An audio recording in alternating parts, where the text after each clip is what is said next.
Hello world, back in the shed again to talk about more crap that you're all doing wrong. And this time I want to talk about something that the majority of us do, but only around 25% of people will actually admit to doing, and that is littering, not disposing of your waste correctly. And waste can be anything from your cigarettes to just general stuff, you know, food items, anything like that that's not put in bins or where it should correctly go. So I want to talk about stuff like cigarettes. I'm a smoker myself, and it really gets on my tits when I see people walking around the street smoking a cigarette and then just flicking it in the street. I mean, the least you could do, I mean, I know it's not ideal, but the least you could do is put it down a drain or something. Or better, do what you're supposed to do and put it in the sodding bins that are provided for you. You know, you got ashtrays and that everywhere you go, streets, almost anywhere. There's ashtrays provided for you. Just put it in there and then it'll get disposed of for you. You don't have to do anything other than that, you know. And it's a hassle I don't like seeing. It's disgusting. Same as like outside pubs or anywhere like that. There's all sorts of cigarette ends, and then the pub owner, they have to be the ones who have to come out and clean it up. It's not ideal. Nobody wants to pick up somebody else's manky, soggy, old fag ends. It's disgusting, absolutely horrible. Nobody wants to do it, and it's a massive waste of money as well for the government. Well, I say government, for us taxpayers, people who work. It's our money that's going into people cleaning that. £858 million a year. That's just in this country. It's being spent, taxpayers' money being spent on cleaning up cigarette ends and cigarette related paraphernalia, such as cigarette packets, you know, matches, old lighters that nobody wants anymore, run out of gas or whatever. Just throw them away. And there's other waste as well. Obviously everyone's seen this, and it's got to get on everyone's nerves. Most people just tend to, you know, turn a blind eye, but you know, that's part of the problem. Is, you know, stuff like fruit, vegetable, anything like that, fruit, crisp packets, all of that.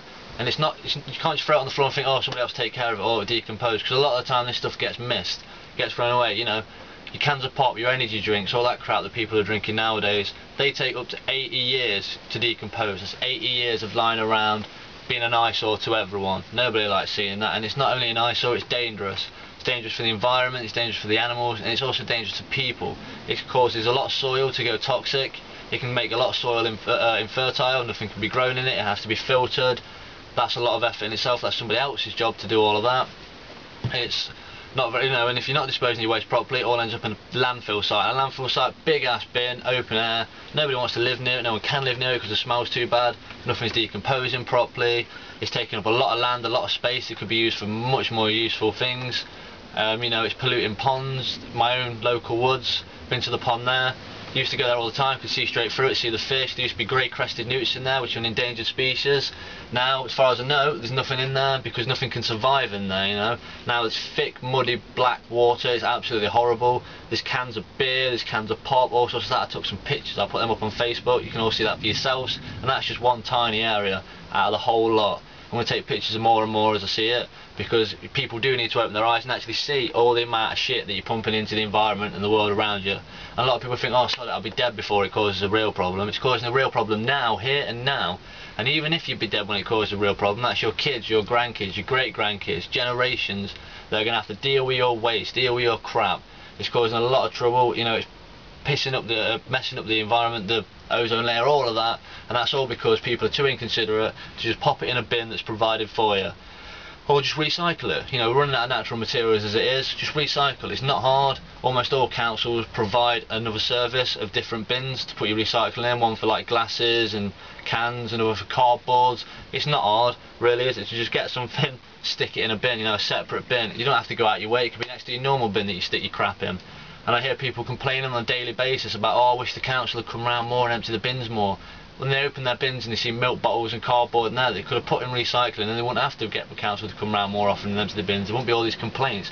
There wouldn't be a massive amount of taxpayers' money that has to go on, you know, cleaning up other people's litter, other people's crap that they're just too inconsiderate to get rid of. Like dog feces for one. Dogs crapping around, you know, you bought a dog, it's your responsibility to clean up after that animal, but you can't be arsed, so you just let it shit everywhere. You know, that's all, you know, be like stepping in it, you know, it's horrible, and you have to go rub your feet all up in grass, clean your shoes, everything like that, it gets all over your clothes, smell it for weeks. Not only that, it also contains, a lot of it also can contain worms that stay alive up to 2 to 3 weeks, and that can get into children. They get worms and can go blind from it. There's been tests on, you know, parks and children's playgrounds where they've found these worms contaminated in the soil. You know, that's going into your baby's mouths. That's horrible. You cause them to go blind for life as well. It's not just a temporary thing, that's life. Never be able to see everything around them. It's awful, it's a massive waste. I mean, even stuff like, you know, fruits and veg, 2 years to decompose. That's 2 years it's lying around, stinking up the place. It does smell like shit as well. It's not very nice. And you're causing like animals as well. Animals around. There's thousands of animals a year that get injured or die because of people's waste. They can't survive in their own natural environment because us as people are too lazy and arrogant to actually clean up and take responsibility for our own mess. You know, if you're out and about and you can't find a bin, take it with you, carry it with you. There's no need to be throwing it all in the bin. It's a complete waste of time and effort. And that's my piece on that. Stay tuned for more shit that you're all doing wrong from the Guy in the Shed.